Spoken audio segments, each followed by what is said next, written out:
जिसका अंदेशा था वही हुआ। माना जा रहा था कि ब्रजभूषण शरण सिंह बनाम पहलवानों के दंगल में कांग्रेस महासचिव प्रियंका गांधी के कूदने के बाद मामला तूल पकड़ेगा, वही हुआ।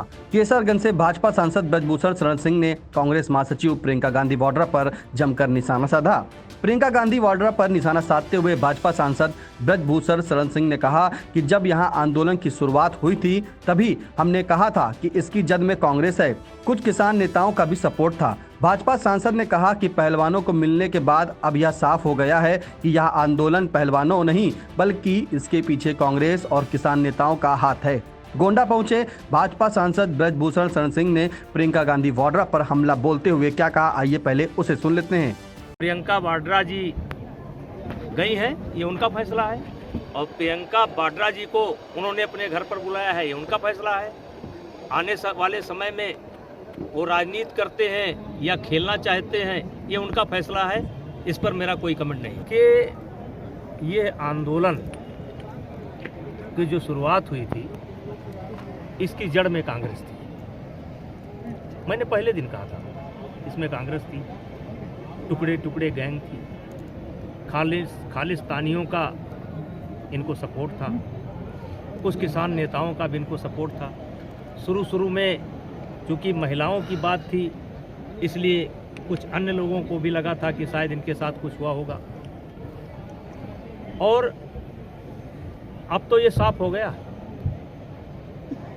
कि आंदोलन खिलाड़ियों का नहीं था, और ये लड़की बचाओ लड़कियों को बचाओ इस बात का आंदोलन नहीं था। भाजपा सांसद ने ओलंपिक पहलवानों को लेकर भी बेबाकी से बात रखी। साक्षी मलिक के कुश्ती से संन्यास लेने पर कहा कि वजह सब जानते हैं। मैंने कई माह पहले ही कहा था कि यह बीत चुके पहलवान हैं। पद्मश्री वापस लेने के मामले में भाजपा सांसद ने चुटकी ली। उन्होंने जिस सांसद के द्वारा उपराष्ट्रपति का अपमान किया गया वह बड़ा मस्खरा सांसद है। वैसे तो कहते हैं कि वह सीनियर लीडर हैं। जिस सांसद के द्वारा उपराष्ट्रपति साहब का एक तरीके से अपमान किया गया है वो बड़ा मस्खरा सांसद है। वैसे तो कहते हैं वो सीनियर लीडर है, लेकिन वो मस्खरा सांसद है, और कई बार कई सांसदों से उनसे इस बात को लेकर के नोक झोंक भी हो चुकी है।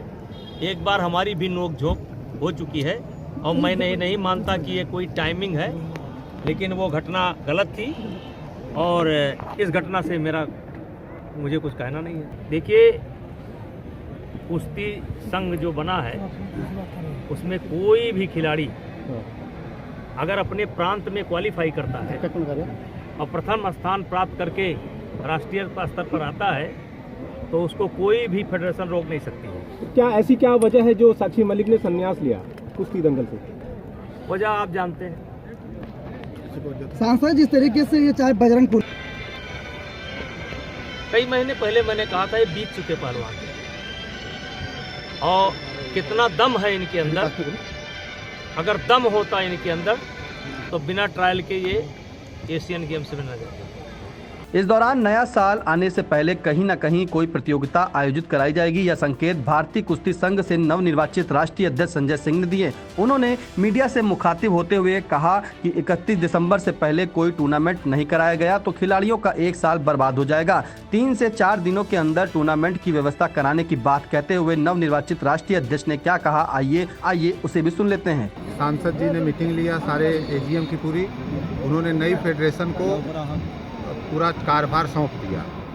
नई फेडरेशन कार्यभार लेते ही सर्वप्रथम तो इसी कैलेंडर ईयर में जो पहलवानों की कुश्ती रुकी हुई थी अंडर 15 और जूनियर की अंडर 20, उसका ऐलान 27, 28, 29, 30 27 को पहलवान आएंगे, 28, 29, 30 यही नंदिनी नगर के प्रांगण में होने जा रहा है, जिससे उनका साल न नुकसान होने पाए। कुश्ती जैसे पहले होती थी उसी तरह व्यवस्था की गई। 3 मैच लगा। 2010 के पहले कुश्ती की पोजीशन अच्छी नहीं थी। सांसद जी के हाथ में जब से कुश्ती आई, कुश्ती एक बहुत ऊंचे मुकाम पे गई। कुश्ती एक ऐसा गेम है जिसमें लगातार तीनों ओलंपिक में सांसद जी जब तक रहे अध्यक्ष उसमें मेडल लगातार, और 3 ओलंपिक में कुश्ती ही लगातार मेडल लेकर के आई है। 11 महीने 3 दिन इस पे जो कुश्ती की गतिविधि रुक गई थी। हम लोगों के हाथ में फेडरेशन आ गई है, कुश्ती को फिर से सुचारू रूप से किया जाएगा।